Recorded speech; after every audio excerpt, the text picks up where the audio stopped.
Saganang mamamayan. Diskusyon ng taong bayan. Serbisyo para sa publiko. Usapang pamayanan. Saganang mamamayan. Programa para sa mamamayang Pilipino. Ngayon po ay Monday. Masayang Monday po sa inyo lahat. Masayang Monday, Nelson. Masaya Monday, Jen. July 13, 2026. Sa mga babae namin na patuloy na sumusubaybay sa Saganang Mamamayan para bantayan ang pinakahuling pangyayari dito sa Pilipinas dahil concerned kayo sa inyong mga pinapadalang pera, lalong-lalo na yung buwis na ibinabayad natin sa pamahalaan. Tutok lang po kayo, ha? Dahil sa tuloy-tuloy po ang ating subaybay, hindi lang ho sa nangyayaring impeachment, Oo. kundi sa lahat na po, lahat na nangyayari sa Pilipinas para hindi ho tayo na out of focus sa mas prioridad na dapat nating sinusubaybayan.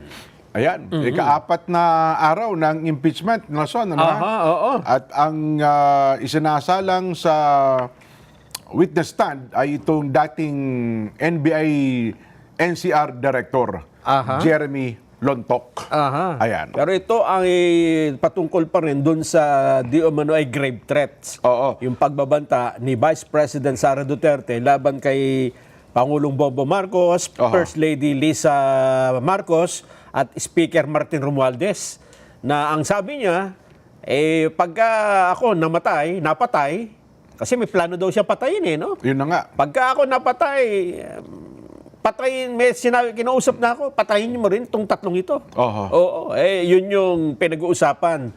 Nakailang araw na tayo? 4 na ba? Pang-4 na ngayon. Pang-4 na araw. Pero dyan pa lang ang sentro ng usapan. Yes. No? Article 4 ata ito. Okay. Inuuna nila yung Article 4. Oo. Ano ha? Pagkatapos nitong direct examination ay nagtatanong ho itong mga senator judges at pagkatapos po naman magtanong ng senator judges ay itutuloy na ata sa cross-examination naman. At ang magtatanong naman ng direkto sa kanya ay ang nasa panig po ng depensa. Nelson. Aha, oo. Mamaya po, ituloy natin. Bagamat itong mga senator judges na nagtatanong ngayon kay attorney Jeremy Lontok ng NBI. Oo. Ayan. Pero habang ginagawa yan, mga kababayan, ang sabi nga nila, tuloy-tuloy ang impeachment kahit bahana hanggang basement. Anong ibig sabihin? Tuloy-tuloy ang impeachment. Kahit bahana hanggang basement. Ganon. Oo. Di ba talaga namang unang binabaha yung basement? Hindi ba? Para lang may rhyme. Ayun, ganun ba? Tingnan natin, alin bang mga... Kasi nung nakaraan dyan, Friday, may mga bahana, di ba? Oo naman. At nung Sabado-Linggo, at ngayong araw, mas matindi po ang baha. Unahin ho natin dyan sa Negros Occidental. Alam mo ba na yung kalsada dyan daw sa Barangay Ayungon, Valladolid. Valladolid yan, no? Negros Occidental. Ayan, hindi nakikita nyo ba? Lakihan mo nga yung screen na yan. Mabuti pa yung tricycle Ayan, driver, alam na Oo. may karsada niya. Akala ko kung bago ka dyan, akala mo ilog Hindi mo na makikita kung... Oho. Ayan daw ho, dahil walang maayos na drainage system. Kaya sa halip na yung tubig ay dumaloy, naipon sa kalsada at mga bahay. Oho.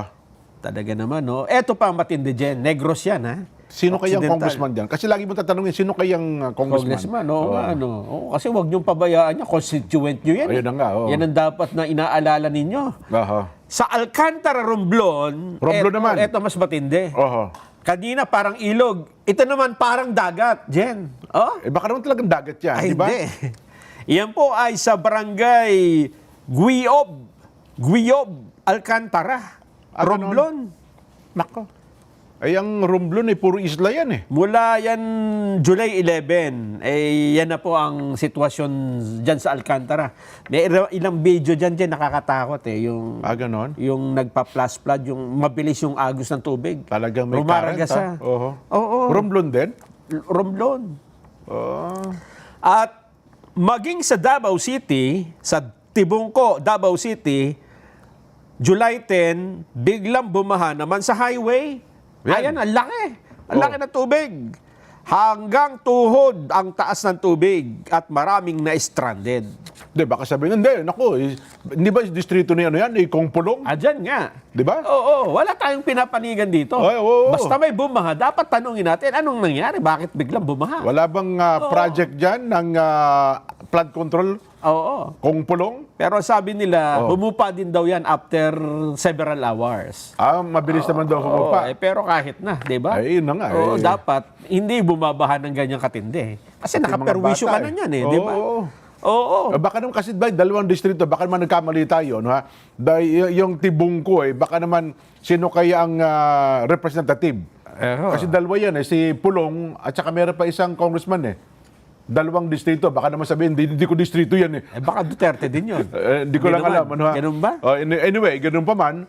Ayan. Oo, kahit sino man. Ha? Kasi wala naman tayong ano dito eh. Lalo pa nga, may paratang din sa kanya dati na mayroon daw, di ba, 51 billion naman daw na flood control projects. Wala tayong personal. Yan, Oo, kung Sa mayroong atin, baha, may baha. Di ba? Yan, oo. Hindi katulad nung iba na sinasabi, ba't hindi nyo binabalita ito? Oho. Yung ibang channel, ho yun. Namimili. Yan, oo. Oo. Oo. Diyan naman sa Iloilo, Yan. bayan ng Leon, Leon. naku po, Barangay Kamando, ayan na nangyari. Nakikita mo pa ba? Apakalakas ng agos. Parang ilog naman talaga yan, di ba? Sino kaya ang ano dyan? District Pero parang tinamaan yung tulay. representative. Ano? Tinamaan yung Oo nga, tulay. pero maliit lang yung tulay, Hindi Oo. naman, parang daan na lang ng tao, Nasira daw ho ang hanging bridge. hanging bridge nga, tao lang yan. Oo. Yan kahapon nangyari, July 11. At may mga namatay ho sa iba't ibang lugar. Nako. Yan, tingnan nga natin yung... Kung Iloilo pag-uusapan, Janet Garin. O kaya naman, itong si Defensor. Mga miyembro ng prosecution team ng impeachment. Sino pa ba? 6 ata o 4 na distrito yung probinsya ng Iloilo Oo. Ay sino kaya may sakop niya? Barangay, Kamando. Tindi ng Leon, agos, Iloilo. As of July 13, 8 a.m., 20 ang namatay po sa magkakaibang... Buong bansa na yan, hindi lang sa isang lugar. lahat ng mga baha. Ito, nakakatakot. At may nawawala pang 16. Matindi ho yan. Ano yan, yung Super Typhoon Inday? Habagat, lang yan. ito. Hindi naman tumama yung Inday Oo nga pala, mataas pala yung Inday. Pinalakas lang yung habagat. Oo. Dumaan lang yung Inday Tapos kumaway Yun na nga. So talaga dito, hindi mo makakalimutan yung usapin ng flood control. Ay, hindi. Kung naging epektibo ang flood control, hindi siguro magiging ganyan ng laro. Maring bumaha din. Kasi hindi naman 100% guarantee yan, Nelson. Oo. Kung meron tayong mga flood control projects. Pero, Pero hindi ganito nakakatakot. at saka minimal ang damage, di ba? Kaya nga billion-billion Kasi saan napunta yung billion kung wala namang epekto, di ba? Totoo. Sana hindi na kayo gumawa. At eto pa ang masaklap, Jen. Habang yung ibang sektor, kasama na yung, ewan ko ba, kung anong nangyari sa kanila, Oo. napilit binabago ang topic. Kumbaga sa usapan, binabago Nililihis Inililihis, oo. Oo, ang para sa kanila, wag nang pag-usapan itong flood control At ibang bagay na lang. Parang nililibang tayo, Jen. Gumagawa ganon? ng mga bagong issue. Oo. Abay, mukhang hindi ho kayo magtatagumpay. Kasi, isa na lang... Tsaka ibinabalik ng katalagahan Ayun nga, eto Hindi mo nga. mapigil Eto Di nga. ba? Oo. Meron na namang bagong bagyo. Bagong bagyo na nasa labas pa ng Philippine Area of Responsibility. Kasi nakatapos sa si Inday, baka pulong naman yan, di kaya? Ay, hindi. O kaya baste. Kasi letter H, I, di ba? Oo. H, ganon. I. J dapat ang kasunod. Oh. Josie daw ang kasunod. Ayon sa Pag-asa, ito pong may international name, Tropical Depression Haishen, Haishen. ay nasa 1,275 kilometers silangan ng Eastern Visayas.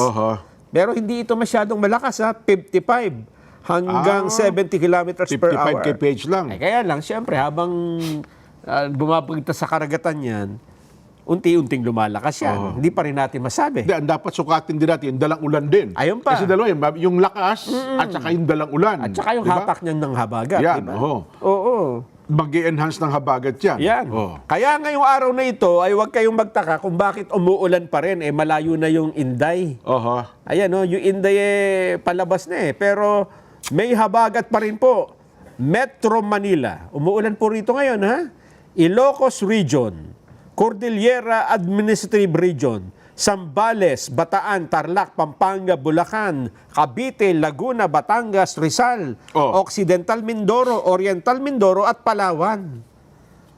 Ayan ang problema natin. Kasi habang patuloy ang ulan, yung mga binahang lugar hindi pa masyadong nakakahupa at yung iba puno na yung ilog, puno na ang drainage, dagdag tubig na naman ito dyan. Ayun.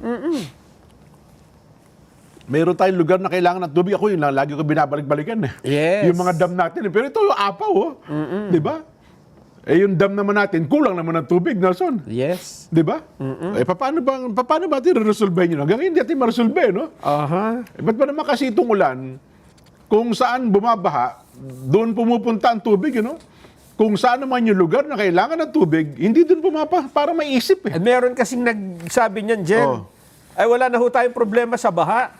Ang gagawin natin, pagka bumaha, iipunin natin yung tubig para ito ay pakinabangan natin. Ilalagay natin sa dam. Kaya lang yung taong nagsalita noon, lahat ng sinabi niya, hindi naman nagkakatotoo. Kaya, Sino ba yun? Bigla ko nag-isip. Sino ba yun? kaya wala ho nangyari. Ayan. Ayan ang problema natin. Naku po. Kung ito lang lahat ng tubig ito, naipon doon. Ito doon sa Metro Manila. Ito mula nung nag-uulan. Marami Malamang yan. umaapaw na yung dam natin. So, malamang wala tayo sa critical level ngayon. Totoo. Mas mababa para sa critical level ang monitoring ngayon ng mga dam natin. Sa ngayon, di ba? Parehong perwisyo yan. Oo. Yung panahon na gusto mo ng tubig para makainom ka, wala masyado. Oo. Pero ayaw mo ng tubig, pumasok naman sa bahay mo. Yan. Yan ang problema. Dito kasi sa atin sa Metro Manila, ang mga gusali, hindi pa kagaya ng gusali sa sa Singapore, Nelson, na mayroong mga catch basin ng tubig sa ilalim, di ba? Mapailalim, mapaibabaw, naiipon nila yung mga tubig ulan na yan At napakikinabangan nila. Yes. Dito sa ating bansa, doon sa mga bagong building code natin ngayon, dapat mayroon ng yung nare-recycle yung tubig. Pero aywan ko lang kung ang mga gusali natin ngayon na malalaki dito sa Metro Manila ay nakatutugon ba sa ganun? Na mayroon ba silang mga technology, facility na umiipon ng tubig sa ilalim mo ng isang gusali? Ayun nga. Yan. Mukhang, aywan ko lang. Kung meron na siguro, baka ilan lang. Totoo. Yun pala, sa Valladolid pala, ang incumbent congressman daw po ay si Jeffrey Ferrer. Ayan. Yun. Siguro, matanong din natin kung meron ba sila mga flood control projects sa kanilang lugar at naging epektibo ba? Sabi nila, hindi gano'n naging epektibo kasi malakas yung buhos ng ulan. Sa Metro Manila, Nelson, nito nakalipas na araw naman, nakita ko naman yung mga balita, sana ba ngayon? Dito daw po sa may bahagi ng Padre Paura, Remedios, Abad, Harbor View, sa may Arroceros, kagandahan naman daw, mukhang gumana naman lahat ng mga Nelson, ng mga pumping stations.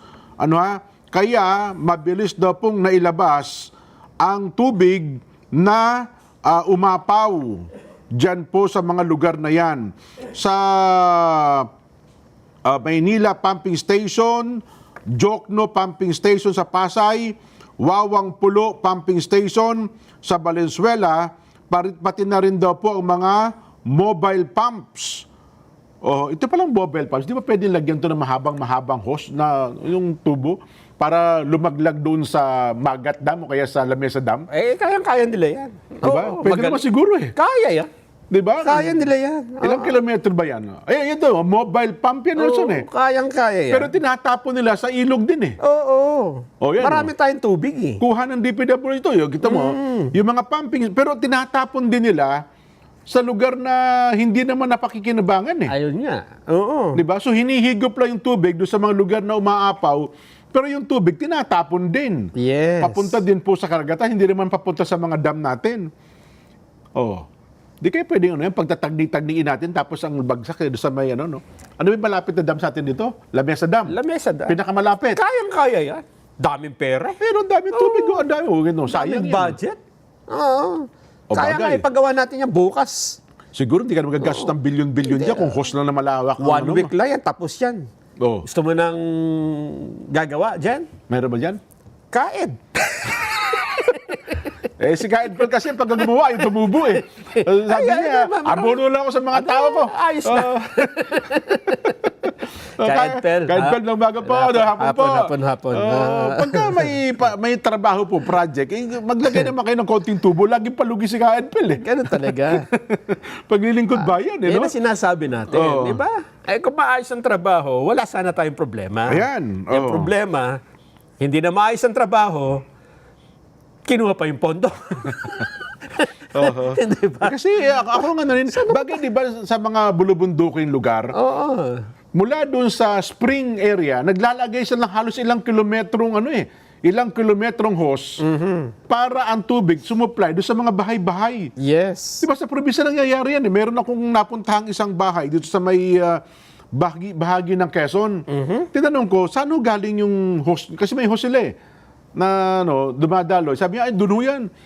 Mga gano'ng layo? Mga ilang kilometro ka ako layo? Naku, kung 3 kilometro lang ng hose na na pinagdudugtong-dugtong nila na kumukuha doon sa spring water, ganun kadami. Oo. Ganun kahaba yung hose na pinagdudugtong-dugtong nila. Hindi naman imposible yan. Yun nga eh. Sabi ko, itong tubig nyo, libre to. Ay walang bayad dyan. Hose lang ang puhunan namin dyan. Na umaabot ka doon sa bundok, pababa dito sa lugar namin. Yun ang supply. Ako pwede itong inumin. Eh kung malakas ang loob mo, kasi spring water naman yan eh. Yes. Pero ang ginagawa doon ng iba, pinakukuluan. At least, pakukuluan mo para mamatay yung mga bakterya. Pero iba talaga, yun na rin, Nelson. Maayos naman daw eh. Na-immune na rin katawan nila eh. Meron ka lang maayos na filter. Pwede Ayun, na yun, yan, oo. Kung yun ay nagagawa nila, ba't hindi magawa dito sa mga ganito umaapaw ng tubig, Meron na yan. Oo May nga. plano na dyan. Oo. Oh. Sasabihin yan sa zona. Pagka maganda na. Gayon. Ano lang tayo? Ayan. Easy lang tayo. Ito naman, isang araw naman, itong Kulyat Bridge, aywan ko kung nabalita ito, yung Kulyat Bridge 2, dyan sa Congressional Avenue, Quezon City, Nasira. meron palang mga tao sa ilalim yan. Dumadaan ako lagi dyan eh. Lagi naman, no? Meron palang community sa ilalim yan. May barangay nga dyan. Hindi alam ko, barangay Kulyat. Pero doon sa ilalim ng tulay, May mga tao. nung nasunog, ngayon ko, may tao pala dyan, Iniulat po ni DPWH sa Secretary, nagkaroon daw po ng clearing operation kasama pong Quezon City Government Yun. doon sa mga nagasagawa daw po ng temporary repairs ng DPWH na doon po sa umangat na bahagi ng asfalto ng tulay habang patuloy po inaaral ng technical team. Yun hong kanilang rehabilitation. Kasi nagkaroon pala ng sunog. May mantakin mo itong tulay na ito. Pag tumataas yung tubig, kaya pala ako nakikita ko minsan, may mga tao doon sa ibabaw. Ate naman, daming kahoy, oh. Yun na nga. Nalakuha. Oo. Community pala sa ilalim yan. Matagal na yan, eh. Natatanda ko, Jen, reporter pa tayo. Kinover na natin yan, eh. Yung mga yung ilalim ng tulay, di ba? Sa may, sa may congressional, may tsaka nakikita. Tulyahan, di ba? Yeah, Tulyahan River. Kasi kaya sila tinanggal dyan, pagka bumabaha, sila yung nire-rescue. Ayun, umaapaw pala ang tubig dyan. Lagi nila silang nire-rescue, kaya pinapaalis sila. Eto ata, hindi na napansin. Laging... Ito kasi, yung iba Dumami insidente, ng dumami. nasunog naman ito na son. Oo. Nagkaroon ng sunog pala dyan. Kaya na sila uli nakita. Oo. Kaya pala minsan, kapag yung misis ko humihingi ng tulong, sabi niya, magbigay nga tayo ng tulong doon sa mga Akala ko naman, kasi sabi niya, tumay-tulay. Oo. Akala ko doon sa ibabaw ng tulay, yung pala sa ilalim ng tulay. Doon nakatira. Nakatira. No? May community pala, hindi lang 10 pamilya, Nelson, ha? Oo. Mahigit sa 10 pamilya, mga nakatira pala dyan. Kasi yan, housing project yan ng gobyerno. Para sa mga walang bahay, di ba? Kailangan nating Totoo. magkaroon ng mga... Housing project ba ito? Saan titira mga kababayan natin, di ba? Ayan, Oo. tulay. Di ba? Hindi pinagawa yung tulay, hindi para sa kanila. Ganun ba? Hindi para sa Akala kanila. ko, ano yan, part ng project ng gobyerno para may tirahan ng mga tao, ilalim ng tulay. Mayor Joy Belmonte, siguro panahon na para dyan pala sa may Congressional Avenue, yung kulyat na ito, siguro panahon na para alisin na po natin yung mga tao kung meron mang community dyan sa mga ilalim ng tulay na yan. Kaya nga, dito ay nalalantad ang isa na naman problema, Jen. Ayan, Yung kawalan nga ng bahay. Kasi sino namang matino at sinong maayos ang isip napipiliin diyang tumira kung Oo. meron namang matitirhang mas maayos, di ba? Nako. Ibig sabihin, wala ho talagang housing project. Yun na nga. Hindi, akala ko ba meron tayong 4PH project? Ayun yung problema. Yung pabahay. Oo. Eh mukhang nung nawala si Jerry Acusar, parang natuloy pa ba yun? Yung sa Disud? Eh, wala nang balita eh. Ganun ba? Oo. Eh sana yun ang talagang unang maging recipient ng bahay. Kasi mura lang naman eh. Oo. At saka yung mga nakatira dyan, kahit pa paano pala, may mga trabaho naman pala, Nelson eh. Maghahanap buhay din pala sila. Aha. Pero dyan lang talaga nakatira. Dikit-dikit daw pala ang bahay dyan eh. Ayan o, kung hindi pa nasunog, hindi pa natin nalaman na may padamin parutan ng pandemya. ang mga Padami ng community padami dyan. nga. Oo. Hindi naman dadami ha. Kung may bahay na matitirhan na Ay, wala, tsaka, hindi dyan, di ba? Kung ikaw tatay eh, di ba? Yun lang pagtira dyan, panganib na. Oo. Oh. Eh, so yun pala, mismo pa lang ang Pangulong Bongbong Marcos. Sabi ko sa'yo eh. Mabilis umaksyon yan eh. Mabilis umaksyon. Oo. Oo. Ipinag-utos na po ng Pangulong Yan na. Bongbong Marcos Magkakabahay na yan. ang agarang technical assessment sa Kulyat Bridge 2 na nandyan po yan sa may Congressional Avenue sa Barangay Bahay Toro, Quezon City. Yan. Nagkaroon daw po kasi ng malaking sunog. Yes. Oh, na nangyari po dyan sa ilalim ng tulay. Magkakabahay na kayo. Patatayuan na kayo ng bahay. Ay, kung hindi pa pala nasunog yan, ano? Ah, nasabi Dito pa. pong Sabado, Ah. July 11, nasa higit, ay kita mo na, 4 na pong bahay pala, Nelson. Ang nasa ilalim Ang dami. po ng tulay. 40. 4 na po. Grabe, ano? Oh, nananatili po namang sarado ang tulay sa mga motorista na naging sanhi ng pagbagal po ng daloy ng trapiko sa bahagi po ng Congressional Avenue. At upang mapabilis na po ang pagkukumpuni, nagsasagawa na po ngayon ng joint clearing operations ang DPWH, katuwang po ang Quezon City Government. Kabilang po sa repair ang pagtataas ng bahagi ng aspalto sa tulay, habang ang technical team naman nagsasagawa po ng komprehensibong pag-aaral sa istruktura ng full rehabilitation. Puro Oh. tulay yan. Ha? Yan. Hintayin natin yung para doon sa mga nasa Oh. nakatira. Oh, ito naman ayon daw po sa Bureau of Fire Protection, umabot po na ika-4 na alarma ang sunog gabi ng Sabado na nagmula umano sa isang bahay at mabilis na kumalat sa 46 na bahay ng mga informal settler community na nasa ilalim ng tulay. Wala po namang napaulat na nasawi. Mantakin mo yan. Isa na pong malaking community ang nasa ilalim ng tulay na yan. Anong banggit dun sa mga nakatira? Abay, dapat ilikas na po yan. Ano ha? Oho. Ayun, yaman din lamang nagutos na ang Pangulong Bongbong. Eh, action na yun na rin siguro ito, Mayor Joy. Diba? Bilang ang Quezon City Government, meron resettlement area tayo, di ba? Madami. Sa gawin ng Rizal ata, tsaka dito. Oh. Ilipat nyo na po yan. Alangan naman, pabalikin nyo pa yan dyan. Di ba? Ayusin yata para Ganon? maganda uli ba? Gawin ng apartment yung ba? Huwag nyo na sana pabalikin. Di ba? Oh. Sinong congressman na nakakasakop dyan siguro, no? Quezon City. At baka ako'y naniniwala, Nelson, hindi lang dyan, ha? Kundi sa iba't iba pang mga tulay dito sa atin, ay dyan lang sa Maynila. Dami din ganyan, di ba? Oh. Sa ilalim mismo ng tulay, akala nila pinagawa yung tulay para gawin ho nilang bahay yung ilalim. Nako po. Eh, napakapanganib po niyan. Ay, gaya nito, nagkasunog. Oh. Eh, nasunog yan. Eh, di, siyempre, integrity ng tulay. May crack nga ngayon, nakasarado yung tulay. Naku po.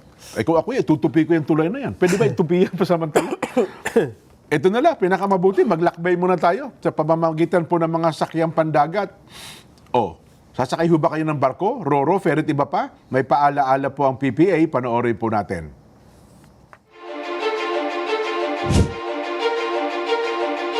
The Philippine Ports Authority, or PPA, is the nation's premier maritime agency, steering the course of progress through the archipelago's vital ports and harbors. PPA is among the strongest economic performers in Southeast Asia, according to Drury Maritime Research. This translates into bigger figures for the economy, creating a ripple effect in all sectors. PPA's mission is to provide modern, sustainable, and resilient port infrastructure and facilities to provide responsive, reliable, and efficient port services, and to promote a regulatory framework that is transparent, fair, and relevant to the needs of all stakeholders. To keep pace with the global trends and improve operational efficiency, the PPA has implemented various technological upgrades.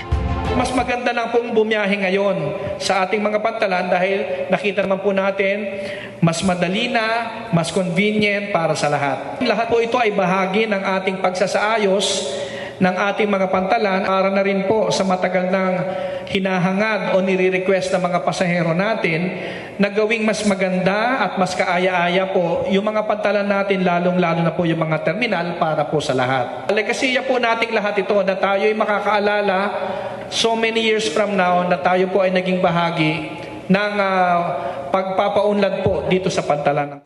The Philippine Ports Authority stands resolute. Its mandate, vision, mission, and transformative projects, setting the course for a maritime future that resonates on a global scale. Philippine Ports Authority, linking the Philippine Islands to the world.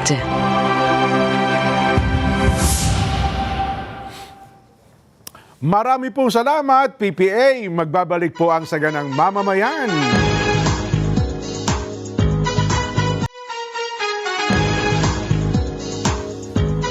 Mga kapatid, mga kabarangay, mga kasambahay, mga ka-SGM, panalo klak na. Heto na po ang panalo tip para masulit ang budget natin sa bahay. Doon na tayo sa Always Panalo. Yan po, pure gold. Mababa ang presyo, very convenient sa dami ng stores nationwide at laging kumpleto. At may Pure Gold mobile app din po. Kaya doon sa mga ayaw pong lumabas, abay, pwede mag-order, magpa-deliver via Pure Gold Mobile. Download nyo na ang Pure Gold mobile app. Ayan. Maya-maya po ng konti, balikan natin yung impeachment trial. No? So, tapos na ba? Kasi pagkatapos daw nung tanong ng mga senator judges ay mag-break. Ayan. Pagkatapos nun ay magko-cross-examination naman. Pero teka lang, nabalitaan niyo ba ito? Ano yan? Mayroon tayong bagong DOH secretary. Oo nga. Dahil yung ating health secretary dati ay hindi na healthy. Ewan ko ba kung talagang yun ang dahilan. Ano ha? Di ba nagpa-surgery nga ng tuhod? Di ba? Oo nga, oo. Hindi na siya Kasi kapag di ba, ikaw ang health secretary. Oo. Ang tawag doon, ikaw ang tumata yung kalihim ng kagawaran ng pangkalusugan. Nagpa-opera. Mahirap ang tumayo yun, di ba? Ganun Diba? ba? Sino ngayon ang tatayo na? Yung... May bago na? Baka yung nag-opera sa kanya. Baka Yun mas healthy. Mas healthy kasi kilala yung pumalit sa kanya dating head ng orthopedic eh. Ganun ba? Oo, pang-orthopedic talaga, di ba? Baka naman, sabi, anuhin nyo, yung hindi na niya makakatayo para ako papalit. Ang balita ko, si Secretary Ted Erbosa, nakalabas na sa araw na ito eh. Nagja-jogging na. Ang balita ko, mukhang nag-hiking Nagbaboxing na ata. na. Umaakit na ata ng bundok. Tapos, biglang in-announce na wala na siya sa pwesto. Biglang ini-announce po. Pero ang ipinalabas nila, nagkaroon siya ng formal courtesy resignation. Nag-resign? Nag-resign. Ba't nung isang araw, hindi naman niya sinasabi magre-resign siya, di ba? Oo nga eh. Sabi siguro, niya, maayos na po ang aking kalagayan. Di ba, babalik na po ako sa aking trabaho. May post pa nga siya eh. New me. Ibig sabihin, bago ako, revive ako. Bagong tuhod, bagong ako. Bago ako. Ibig sabihin, malakas na malakas ako. Oo. Tapos kanina, hindi na ikaw ang health secretary. Naghain daw po ng courtesy resignation eh. Ayan. Kaya kami po'y takang-taka sa kabila ng okay naman ang kanyang Pero ang paliwanag niya dito, Jen, meron kasi siyang rehabilitation, magre-rehab therapy araw-araw. Ganon. Baka daw maapektuhan ng kanyang trabaho. Hindi. Kaya dahil dito, nagdesisyon akong magpasa ng aking resignation letter. Ayun, buong puso ako nagpapasalamat dahil sa tiwala sa aking pagdilingkod sa DOH. Oho. Ayun. Bagamat yan ang kanyang katwira, wala tayong magagawa dyan. Ako lang, may konting duda lang ako. Na hindi yan talagang... Sabi na, dudero ka lang talaga dyan. Dudero. Sino ba yung ipinalit? Baka naman may sakit din yan. Ha? Baka naman ilang araw lang, ipapalitan na naman. Ang ipinalit sa kanya ay itong si Dr. Bricks. Kilala ito eh. Ang pangalan nito si Dr. Bricks. Ba? Kamukha ni ano Dr. Bricks Puhante. Yan. Bagong sekretary. Dr. Jose Britanio Puhante Jr. Ayun. Medical Center Chief ng, sabi ko sa'yo, galing orthopedic ko. Kita mo na, matagal sa orthopedic yan. Matagal na rin pa sila sa DOH yun, 1991 pa. Yes, Ba? Talagang matagal na head ng orthopedic. Ganun ba? Opo, ngayon lang siya nabigyan ng pagkakataon para maging health secretary. Bilang bagong kalihim daw po ng DOH, kapalit po siya ni Dr. Ted Herbosa na umano'y nagbitiw para tutukan ang pagpapagaling sa kanya. Natapos daw po sa pagtatalagang ito ang mahigit 3 taon na panunungkulan ni Secretary Herbosa sa DOH. Ayon po kay Presidential Communications Office Undersecretary Claire Castro, naghain daw po si Secretary Herbosa ng kanyang courtesy resignation. Naiulat na pinili daw po ni Herbosa na magbitiw at sumailalim sa kanyang knee replacement operation na nangangailangan daw po ng 3 hanggang 4 na buwang rehabilitasyon. Ayun. Anyway, sabi ko nga, medyo duda lang ako doon sa kanyang dahilan. Yan ang kanyang paliwanag Wala tayong magagawa. Sino ba tayo para diskursunin ang kanyang paliwanag? Di ba? Bigay natin sa kanya yan. Ha? Pero itong bagong kalihi, may mukhang kung credentials ang titingnan, mukhang maayos naman, ano? Totoo. Oo, kaya yung trabaho. Jen. Ito nakalagay, Hindi na raw po bago kay Puhalte. Hindi na bago. Ang mga talakayan tungkol sa posisyon ng Health Secretary. Bago? Noong 2022, hayagan siyang inindurso ng Philippine Orthopedic Association para sa nasabing tungkulin at inilarawan siya bilang brilliant leader na may kakayahang pamunuan ang sistemang pangkalusugan sa bansa sa harap daw po ng mga hamong kinakaharap ng public health sector. Ayon sa grupo, ang malawak niyang karanasan sa pamamahala ng mga ospital at sa public health administration ang magiging big asset nitong si Dr. Bricks sa administrasyon ng Pangulong Bongbong Marcos. Ayan. Dr. Jose S. Puhalte, a.k.a. Dr. Bricks. Ayun. Ayan. Anyway, congratulations. At saka yung mga matagal nang nananawagan na si Secretary Ted Herbosa ay magbitiw sa kanyang tungkulin, ayan, nagtagumpay po kayo. Sana naman ay masapatan. Baka naman pagdating ni Dr. Bricks, ilang linggo lang ang pagitan, mananawagan din kayo na magbitiw naman ito.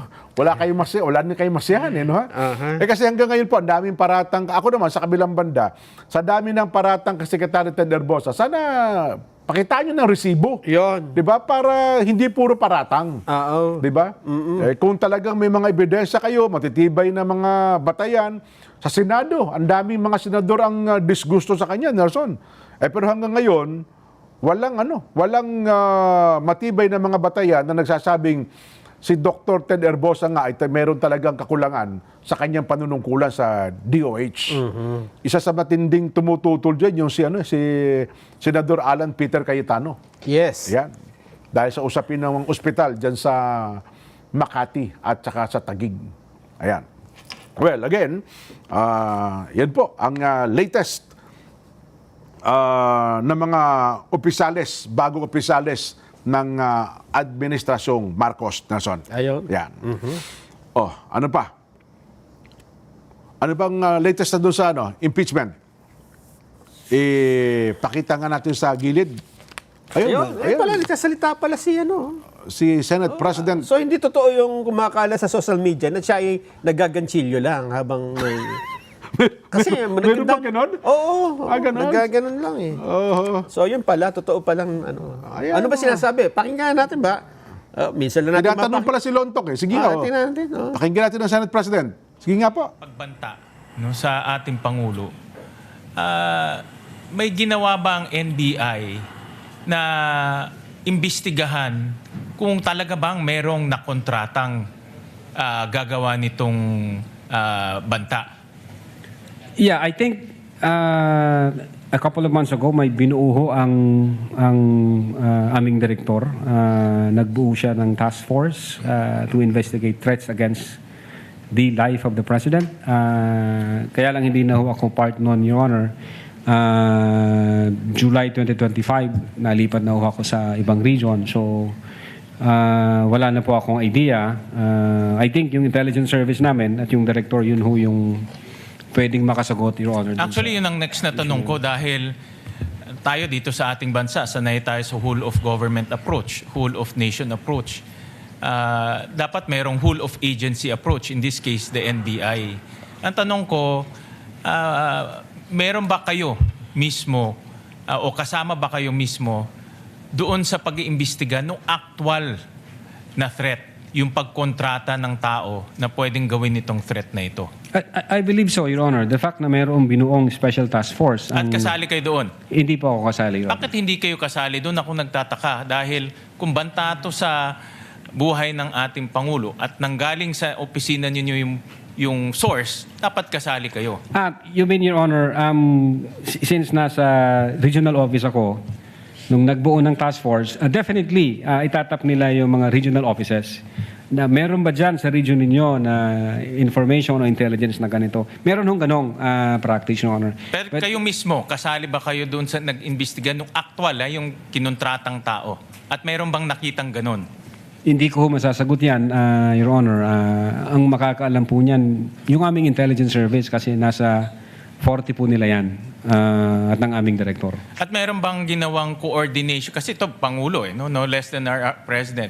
Meron bang ginawang coordination kayo o yung binuong task force ng NBI kasama ang nag-coordinate sa NSC, nag-coordinate sa PSG at sa iba pang mga national agencies dahil Pangulo natin to eh. Opo. Yun. Meron bang ganun na ginawa kayo o yung binuong task force? Well, insofar as the Cybercrime Division during that time, ang focus ho namin is yung investigation dun sa threat against the life vis-a-vis yung November 23, 2024 utterances. Now, insofar dun sa sinasabi niyo po, Your Honor, ang makakasagot po niyan, yung intelligence service po namin, kasi ano na po yun eh, para siyang deep dive intelligence gathering na po yun eh. Ang punto ko lang naman is sa ganitong napakahalagang banta, ini-expect ko sa NBI na meron silang whole of agency approach na kasama kayo dahil nanggaling doon yung... Yes, Your Honor. Yung binuo ng direktor na memo, nag-create siya ng task force, and then yung task force, tinatap po dyan lahat ng regional offices.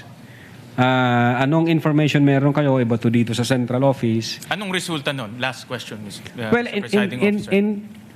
in so far as the NBI BARM is concerned, yung hawak ko pong region, meron kaming ongoing investigation pero hindi ho related doon sa kausap ni Sara. Meron kaming iniimbestigahan na nag-threaten sa presidente. As a matter of fact, na-identify namin. So, ongoing pa siya. Nag-aantay lang kami ng order galing sa taas kung ano yung guidance. Sir. Thank you, Mr. President. Thank you, Mr. Senate President. Noted and entered in the records. Senator Judge Alan Cayetano is recognized. You have 2 minutes, sir. Mr. President, susundan ko na yung kay Senator Win, Senate President. No, Yes po, Your Honor. yeah.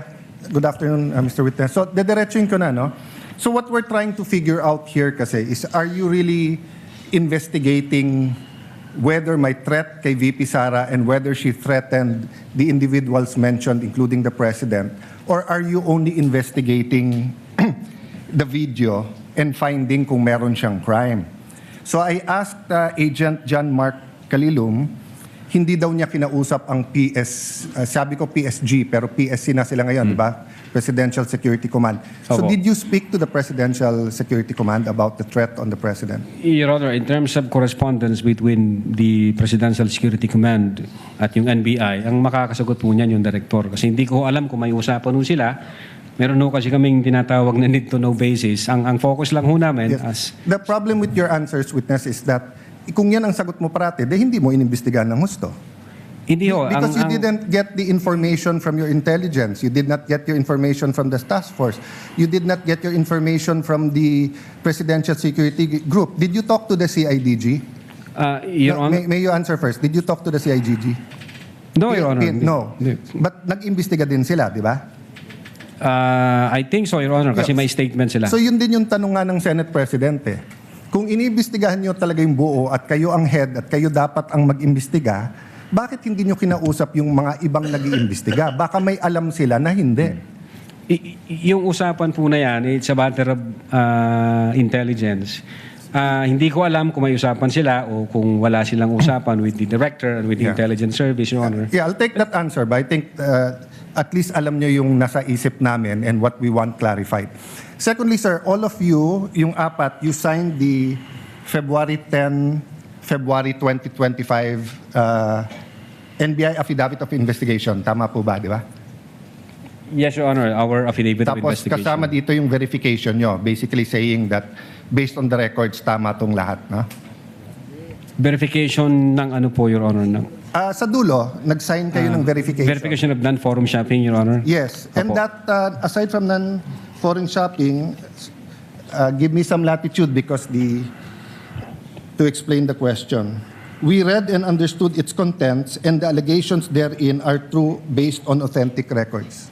Yes, Your Honor. Yeah. So may mali ba dito? Factually, wala. Na-review mo naman to, no? May konting typo dyan, which is Hindi normal typo, naman. Your Honor. factual. So far as I'm concerned, Sino lahat po ba yun. nag-prepare? Ang team po namin with the... Tapos pinapirma sa inyo? Hindi ho, kami ho nagtulong-tulong mag-draft ng affidavit of investigation, kung ano yung legal basis namin, and then we agree and we concluded na ito yun. Then ito yun. someone And then, typed it up, then you signed. I asked this because nung tinanong ko kay Agent Mark John Calium, sabi niya, dito nakalagay conditional pero tingin niya absolute.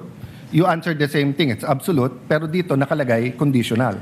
The utterances itself, Your Honor, is what we called event-based condition, ang classification namin. Okay. Yun yung utterances, Your Yeah, Honor. I'll take that answer. I think mas factual yun. But sa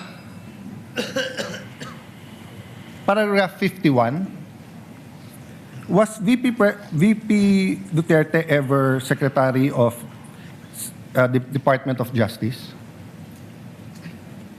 No, Your Honor, Department of Education. Nakalagay dito, to recall, VP Duterte resigned as the Secretary of the Department of Justice and she herself admitted that her relationship with the President has become toxic and she would imagine her strangling him and cutting off her head. That's typo, Your Honor. That's not a typo. A typo means yung department naging depart. Department of Justice and Department of Education are two different things. Ang alam namin, sorry po. Yes, sir. Go ahead, sir. Yeah, Department of Education, ang alam po Yeah. namin. So, kasi I just filed my counter affidavit sa ombudsman about yung obstruction of justice. Ilang beses ko kailangang basahin kasi nga, pag may mali, pinirmahan nyo na sinasabi nyo, no? But anyway, going back to the condition, you mentioned the case of SPO2 Hamata. Yes, sir. But isn't it true that the lis mota of that case was really res judicata and double jeopardy? Meaning, hindi tinake up ng Supreme Court whether or not a condition. Yes, sir. Di ba? Opo. Oh, so that wasn't on point. Kasi I was going to ask, is there a difference if the condition is legal or illegal? Di ba? So halimbawa, pag sinabi ko sa yung, pag natanggal akong Senate President, patatanggal din kita. Okay. Unang-una, legal naman akong tanggalin na Senate President. We always vote. There's nothing there. But if illegal, pag pinapatay mo ko, papapatayin din kita.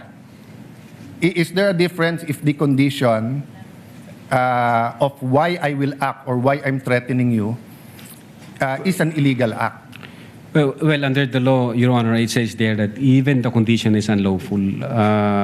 So, regardless of the nature of the condition, Yes. sir. No, I want to get lang into your mind when you sign this because nga medyo novel yung case to for me. Even as a lawyer, I have to do more research and see anong ibig sabihin nito grave threats dito because you keep mentioning we keep mentioning here that this is the second highest official in the land and therefore pag trinete niya ang pangulo. But who was the vice president claiming na pwedeng magpapatay sa kanya? Again, Your Honor, yun po yung reason ba't nag-issue kami ng subpoena. No, Gusto po namin... sa reading nyo nung statement niya, sino tinutukoy ng Pangulo na mukhang mag-ooperate sa kanya ng Operation Romanov? Sinong pinagbibintangan niya?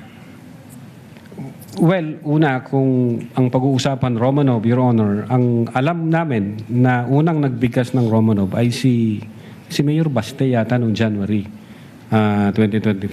Other Yes. than... That's irrelevant. Ang question ko, in the mind of the Vice President, sinong pinagbibintangan niya na pwedeng magpapatay sa kanya? You said you investigated eh. So mahaba na testimony niyo ni Agent John Mark. So of course, kasama sa investigation niyo, sino sa mind ni Vice President magpapapatay sa kanya? Well, again, Your Honor, since wala kaming makuhang valid information, Ano, hindi ba klaro sa video na ang pinagbibintangan niya is the First Lady, the President, and the Speaker of the House? So sabi niya, pag pinatay ako, patayin mo silang tatlo. So ang pinagbibintangan niya na magpapapatay sa kanya, yung tatlo. I cannot answer to that, Your Honor. Senator Judge Alan, Yes. kindly wind up. But you have to be able to answer that because you're the one who investigated. And that is crucial. Why? Because part of your self-defense, so for example, if I know na sa senator judge, pag hindi ako bumoto one way or the other, papapatayin ako ng whatever, chief PNP or papapatay ako ng whoever. So pag sinabi kong, pag ako pinatay, si ganito nagpapatay sa akin. And then, ang difference, I don't usually give a threat na patayin mo rin. So could it be that actually that was the defense of the Vice President para hindi siya patayin? I don't know the state of the mind of the Vice President. But you've testified all throughout this afternoon that you went into her state of mind. Based on the series of events, Your Honor. Yes, and based on her statement, and the series of events is nag-away sila ng administrasyon, and the series of events is that sinasabi niya, pag ako'y pinatay, eto tatlo ang papatayin nyo. Okay, last question. Kay Attorney Lopez, tinanong din to ng Senate President, ni Senator Tulfo. At di ko na itatanong pero napahapyawan ni Senator Erwin din to yung tungkol kay, yung sinabi ni si Attorney Lopez, sabi mo, even before kasi nangyari yon, nakausap na ni Vice President yung papatay. That's the literal meaning of the statement. Yes, that's the literal meaning, but did you believe her? Well, she's the Vice President, sir. So she also said freedom of expression, so you also believe her? Not based on the evidence that what we gathered, sir. No, okay, so I'll stop there, but I'll read to you. Sinabi niyo kasi sedition. Pero tignan niyo po yung page 25 nung sarili niyong affidavit, ha? Si Princess Maui, ang sinabi niya, ano po ba ang pwede niyong maging remedy para matapos na ito, lalo't nagsisigaw na po ang taong bayan na mag-people power na?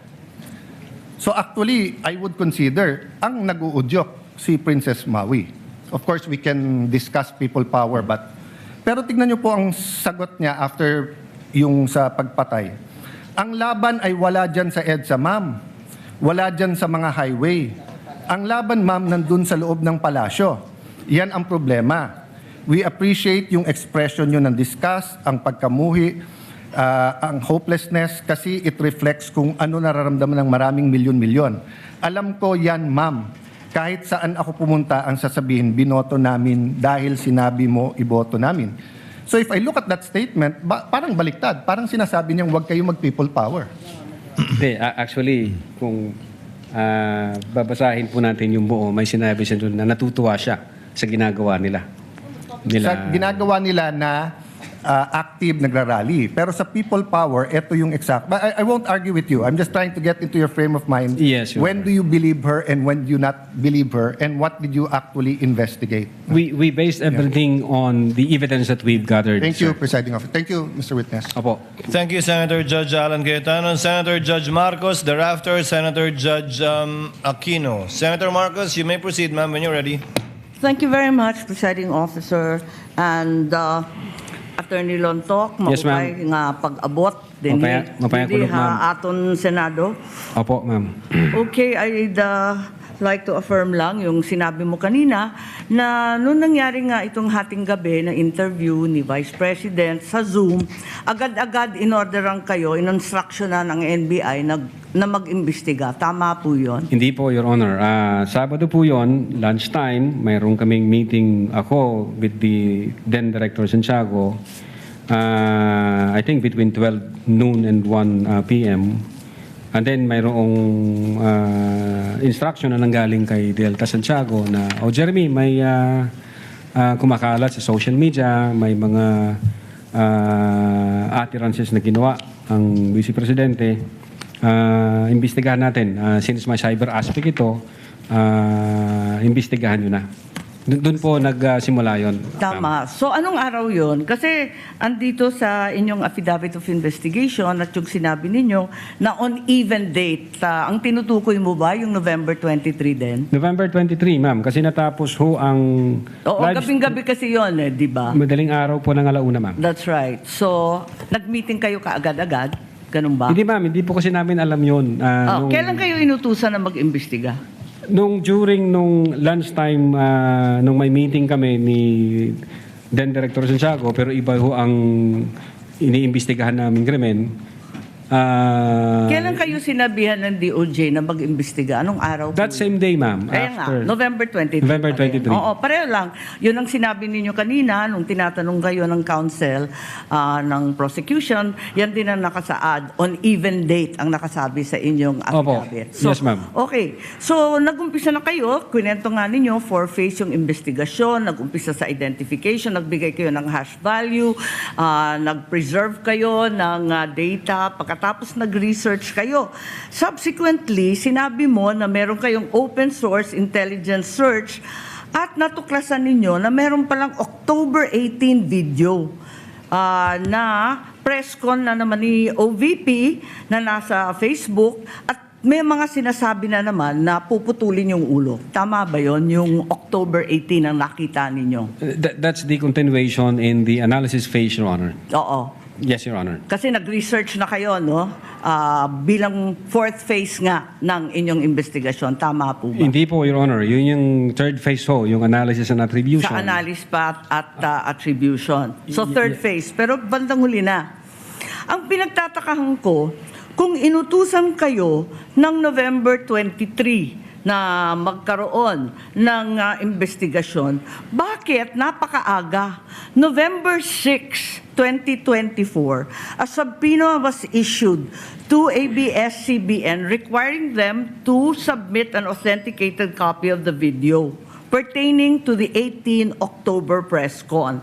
Nandito to sa affidavit ninyo, nasa page 8, number 14. Kung inutusan kayo noong November 23, ang ibig ba sabihin, November 6 pa lang, minamanmanan na si Vice President? Iniimbestigahan na siya bago pa yung Zoom conference sa Kongreso? No, Your Honor. I believe that's a typo yung date. Kasi that's a typo, Your Honor, yung date. Kasi makikita doon yung date noong appearance ng taga-ABS-CBN, which is consistent ho siya doon sa ibang inisyon ng Kailan ba yung subpoena. appearance? Kasi hindi ko nasusundan yung timeline ninyo eh. Parang yung November 23 yung utos, pero November 6 pa lamang, may subpoena na. Ba't nagkaganon? Typo ho yan, Your Honor. Hindi ho yan November 6. Typo na naman katulad ng Department of Justice. No, Your Honor. If I may refer to my notes, Your Honor. Oo, pakita mo na lang sa akin kasi nahanap ko, hindi ko masundan eh. You may do so, This Counsel. is page 6, number 14 po. November 6, 2024, subpoena to ABS-CBN.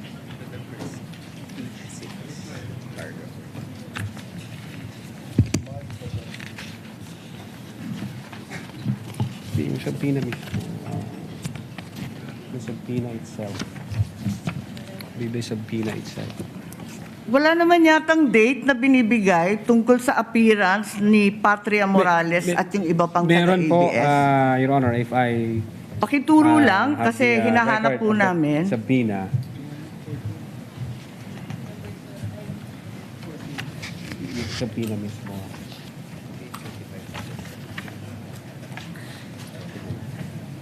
For information, the time of Senator Judge Marcos is over. Kindly. Yes, but he's still responding Of course, to the we same will wait for question the if you will response allow. first. Siya po yung matagal, hindi tayo. We're only counting your the questions that you ask, not the answer. Neither are we counting the waiting time for the witness to answer. I-check ko lang po, Your Honor, para Kasi yung mga sumunod na meeting, doon sa page 13, sa number 30 at sa mga sumunod, yung mga tinutukoy doon, yung mga media na nandun sa Zoom conference. Hindi naman siya yung ABS na humawak ng camera noong October 18. Iba naman yung mga tinutukoy doon eh. Attorney Lutok, Opo. the question of the Honorable Marcos is on page 6, paragraph 14. You said you sent a subpoena on November 6, 2024. Unfortunately, because the annexes are not part of the document marked, it's not here. So the question is quite clear. If it's a mistake, then what is the correct date of the subpoena? If I can see the real subpoena, Your Honor. Kindly talk to the mic, please. Yeah. If I can see the real subpoena, Your Honor, because the subpoena was signed by our Assistant Director for Investigation Service. As I said, unfortunately, it was not attached to your affidavit, and I doubt if it's one of those marked or pre-marked Wala. by the counsel for prosecutors. As he said and admitted earlier, he did not or they did not mark all of the annexes in your affidavit. Yes, Your Honor. If I may, check ko lang po, Your Honor, para sigurado ho. Wala sa'yo ngayon. Inaanap ko po rito. Wala nga pong annex yan eh. Wala sa annex at wala rin sa affidavit. Kasi yung mga media na tinutukoy sa ibang pahina, yung mga nag-interview nung Zoom conference. Dito ho yung certified true copy daw, Your Honor. If I may, Your Honor, please. Can I assist on this regard, if the court will allow? Only if you can produce a copy of the November 6 subpoena, counsel. Exactly, Your Honor. The documents are present. They are in the possession at present of the witness, Your Honor, please. They may not have been physically attached to the affidavit investigation, but they do exist in the records of the case as separate pre-marked documents, Your Honor, please. So Okay. it's here? Presiding officer, then is counsel saying that therefore the affidavit is defective or wrongful and that November 6 is not the right date? What then is the right date to the With all due subpoena respect, to Your Honor, ABS? please. With all due respect, we object to the use of the term defective. Counsel, we shall await. Let the Yes. document speak for itself. Yes, Your Honor, please. If it's there. The witness is Yes, now it in the was the process. witness who said that it was a mistake, not me. No, it doesn't make the entire affidavit of investigation defective. No, I merely said the date was wrong. All right. Because that's what he said. Yes, Your Honor.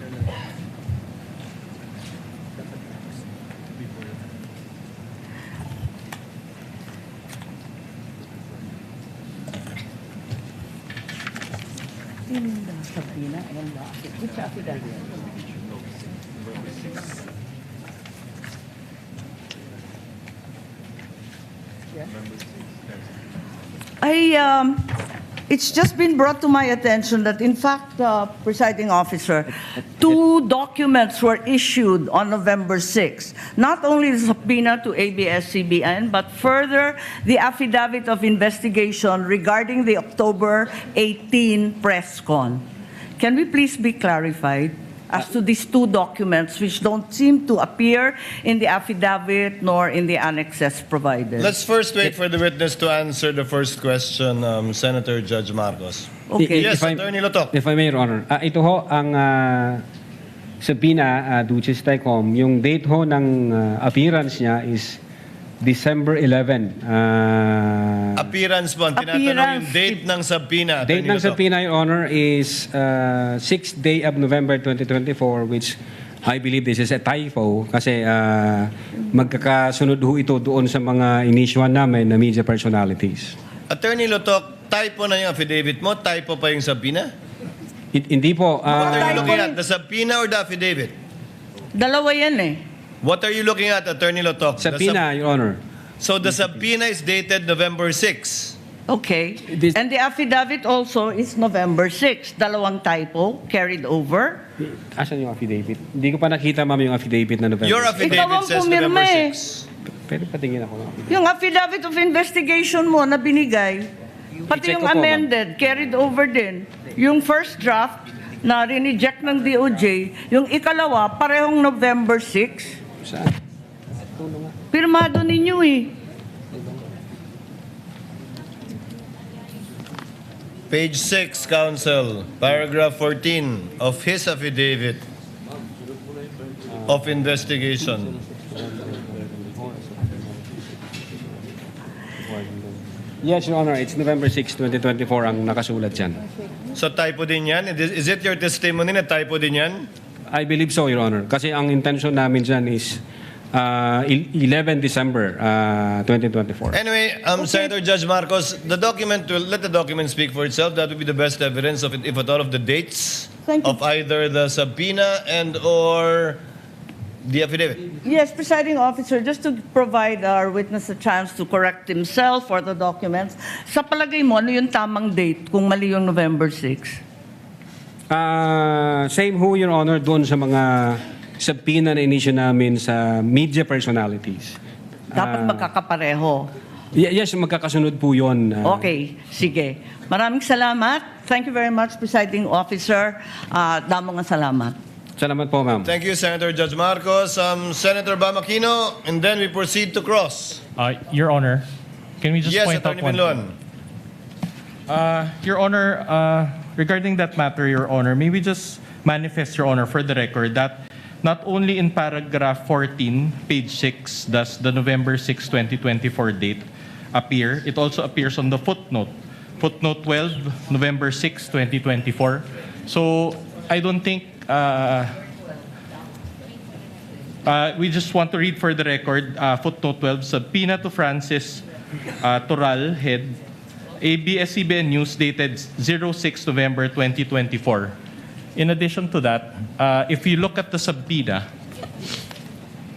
and paragraph 14 also is on 06 November 2024, a subpoena was issued to ABS-CBN News. Now, it is actually, it states that a copy of the video pertaining to the 18 October 24 press conference. And when you look at the subpoena itself, can you just ask for time?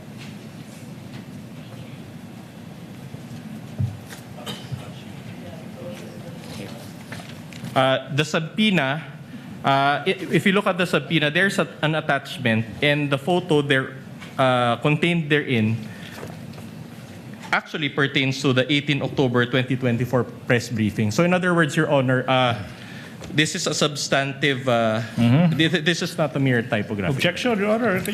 Counter manifestation. The witness said it's typographical, that you are milking that and say it's substantial. Just for the record, ito sa manifestation. The manifestation That's why of a counter counsel for manifestation. respondent is duly noted. Insofar as the counter manifestation of the counsel for prosecution, the witness already answered. That is a typographical Thank you so much. error from his point of view. Senator Judge Bam Aquino. Yes, Then we proceed to cross. Maraming salamat, Mr. Presiding Officer. So ito po yung continuation po ito nung tanong ko kanina tungkol sa general denial tsaka specific denial. Pero bago yon, Attorney Venluan, let me ask Attorney Lotok kanina po, tinanong kayo kung bakit nyo tinuloy yung kaso, no? Why you continued with filing. Sabi nyo po kanina, hindi naman siguro siya magsisinungaling. Siya meaning the Vice President. Could you just quickly tell me, what do you mean by that? Hindi naman siguro siya magsisinungaling. Well, the surrounding circumstances, Your Honor, at that time, yung atmosphere, sabi ko nga, galit na galit siya at madiin yung kanyang mga binitawang salita.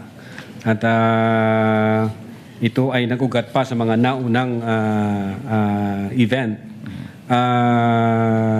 So doon, nung winika niya na wag kang mag-alala ma'am, sapagkat may sa security ko, sapagkat may kinausap na akong tao. From the point of view of the NBI, we believe that... so you took it as truth?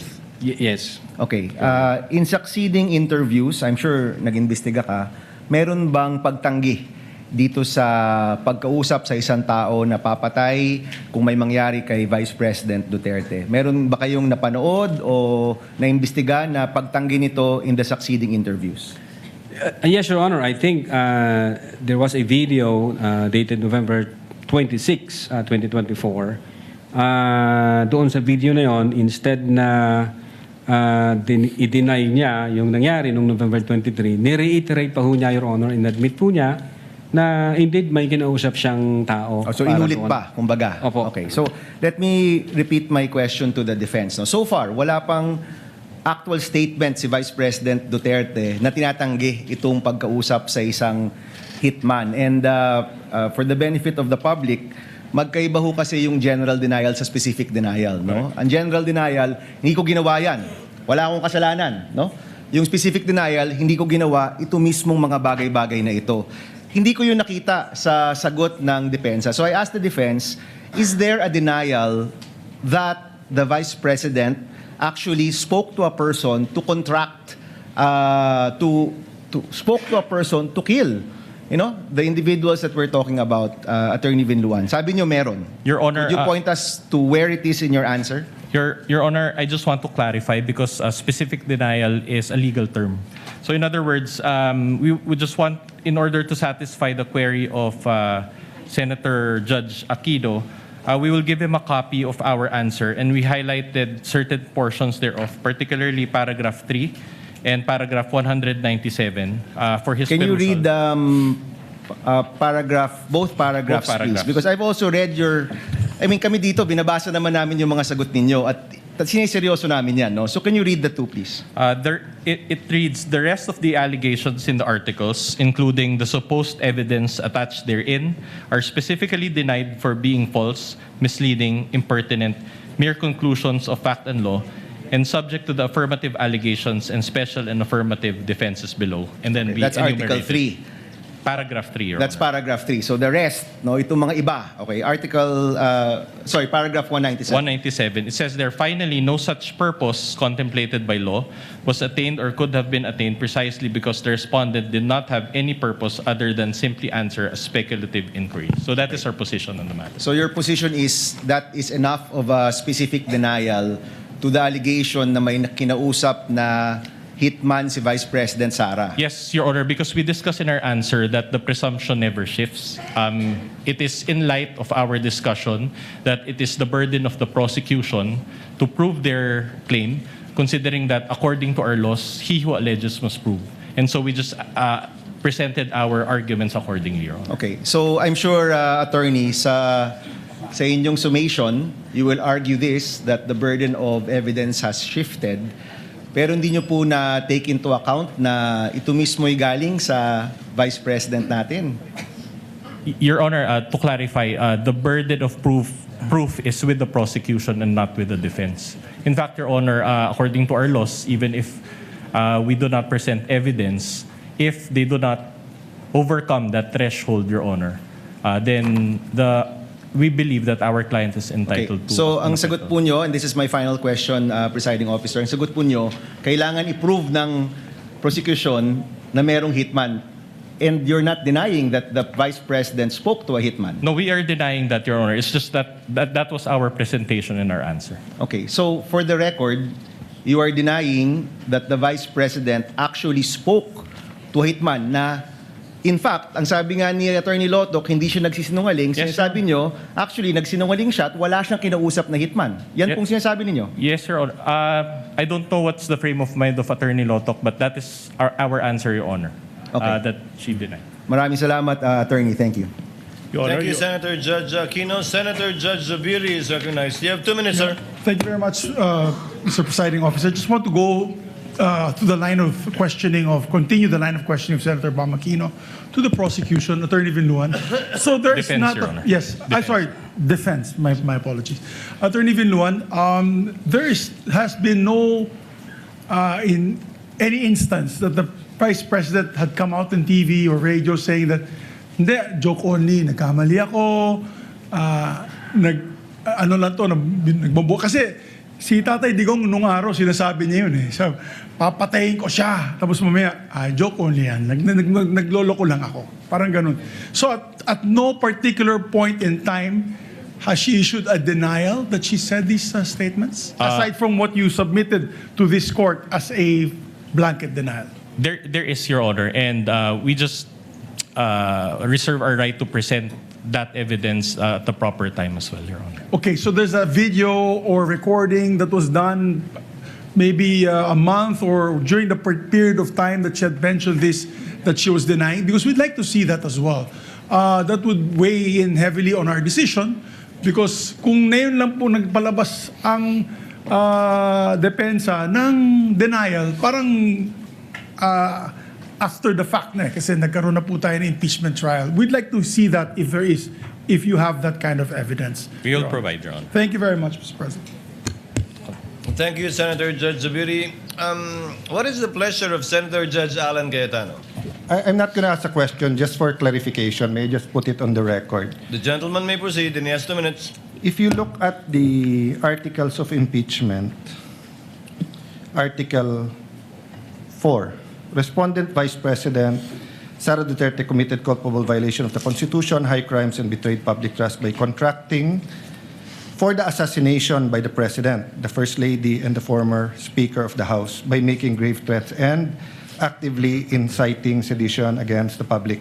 To be fair to the prosecution, I think it was asked of them that merely threatening for you is already, I hope I'm representing it correct, is already impeachable. Yes, sir. I hope I'm representing it correct, is already impeachable, Yes, sir.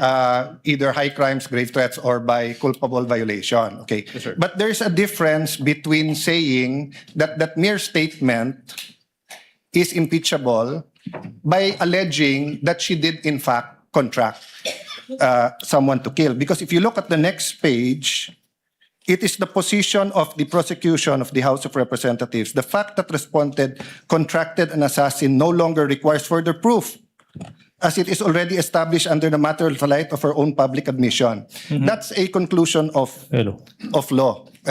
Because it is basic that if someone alleges that someone contracted assassin, you have to prove. Your Honor. Diba? So what I wanted to clarify, and Yes. to be fair to both sides, you can comment. As far as I'm concerned, ang understanding ko, the prosecution did not stop short by saying that by merely uttering that is impeachable. Yes. They went further to say that they are alleging that she did in fact contract an assassin. In fact, nowhere in her words assassin, in the words of the Vice President, was assassin or contracted. Contracted means may kontrata. Sinabi niya lang may kinausap siya.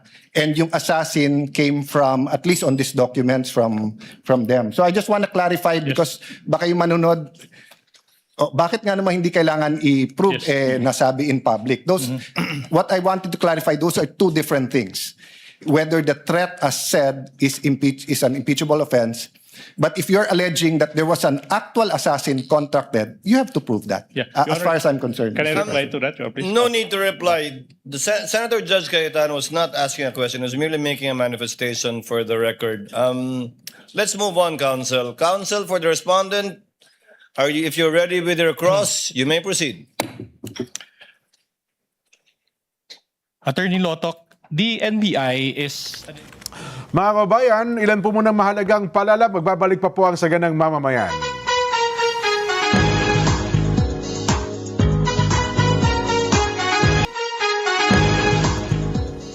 Nagbabalik po ang Saganang Mamamayan. Aba, meron tayong bagong tagatangkilik ha. Imagine a treatment that doesn't just cover up pain or aging, but actually helps your body repair itself. That's what we do at BioVitalis. Pangganda, BioVitalis. We bring advanced regenerative therapies like exosums. Ganda nitong ano. Oy, patreatment tayo dyan, Nelson. Pwede ba tayo pumila dyan? Pwede yan. Pwede tayo? Oy, nako, closer to Filipino para mas maaga pa lang, we can slow down aging, improve recovery, and protect long-term health. Stay your journey to better health today. Lista kami, Jen at Nelson. Ayan. BioCare, Yan. BioVitalis. Eto muna, bati Saan ba? tayo. Malayo ba yan o malapit Malapit lang yan. Diyan lang sa tabi-tabi. Walking distance? Oo. Lista ko kami ha. Sige. Happy birthday muna kay Vincent Constantino. Binabati ng kanyang kapatid, ka Benji Constantino dyan sa Pampanga North. At belated happy 90th birthday, Jen! Wow! Kay Nanay Seni Miranda. Nanay Alam mo ba Seni? kung kaninong nanay ito? Nanay ito ni ka Marlene Miranda. Aba naman, Oo. Nakita ko Marlene. sa post ni ka Marlene eh. Ganun ba? Oh, 90 years old na pa yan? 90 years Wow. old. Oo. May 10,000. 10,000. 10,000, Oo. Happy birthday din kay ka Rodel Cruz at sa kanyang misis. Kahapon, magkasunod Oy. ang birthday eh. Maribel Cruz. Ito yung nasa Las Vegas Airport din. Wow. Yan. Pag pupunta ka dyan, siya nang Sasalubungin bahala. tayo. Oo. Sige, ha. Ganun din, happy 46th birthday, Rhea Joy Baoy Apas ng Mandawi City. Yun. At happy viewing po. Yan. Makibati po ng belated happy 8th birthday at happy viewing po kay Samantha Sofia Garcia ng Banlat 2, Tandang Sora, Quezon City. Mula po kay Leia Manawag. Ayan, ano ha. Salamat po, Ate Leia. At magandang hapon po sa inyo. Ang Kuya Ron Aranzaso. Birthday pala ng Kabik Sandoval sa araw na ito. Kabik, happy birthday po ha. Binabati po kayo ng Kuya Ron Aranzaso. Ayan. Binabati rin natin ang mga nandyan sa Vancouver, Canada. Kina Maria Gracia, Belinda, GQ, Shariem, Mitchie Mitch, Katriana, Oni at Liv. Ang bumabati ay walang iba kundi si Ate Ruby, RJYC Vlog, na nag-birthday noong Friday. Yan. Si George Costales naman dyan. Pabati naman ang apo kong si Celendes Hali. Today, 4th birthday. Ready na rin. Ganun ha. At sabi niya, mga taga Rizal sa Taytay, Floodway, yung mga nakabarang water lily dahil sa lakas ng agos sa Manggahan Floodway ay inanod papuntang Laguna de Bay. Ayun. Salamat Kuya George Costales. Happy birthday daw po kay Binhar Angeles ng Santa Ilocos Sur. At happy birthday din kay Princess Diana Gonzalez mula sa Marseille, France, District of Western Europe. Wow. At happy birthday din kay Anacleto Kasaway ng Vancouver, British Columbia. At happy birthday, Ermaline Basa. Yan. Birthday rin pala ngayon ni Kuya Romy Chofilo ng Hinatuan, Bislig City. Binabati po kayo ng Kuya Richel Sanchez. Ayun. Okay na tayo? Si Tatay Juan at Nanay Vilma Mercurio, magandang hapon po dyan sa Kaninay Santa Cruz, Zambales. Salamat po. Tutok lang kayo. Magbe-break, magpapaalam mo sa ganang mamamayan, pero tuloy po yung ating mga balitaan, ha? Tuloy pa rin po yung ating coverage ng ika-4 na araw ng impeachment. Ito po ang ating palatuntunang sa ganang mamamayan. Programa paborito ng bayan sa umaga, alas 5, mga balitang kompleto, totoo, na may kasamang dalawang gwapo, 100%. Bye!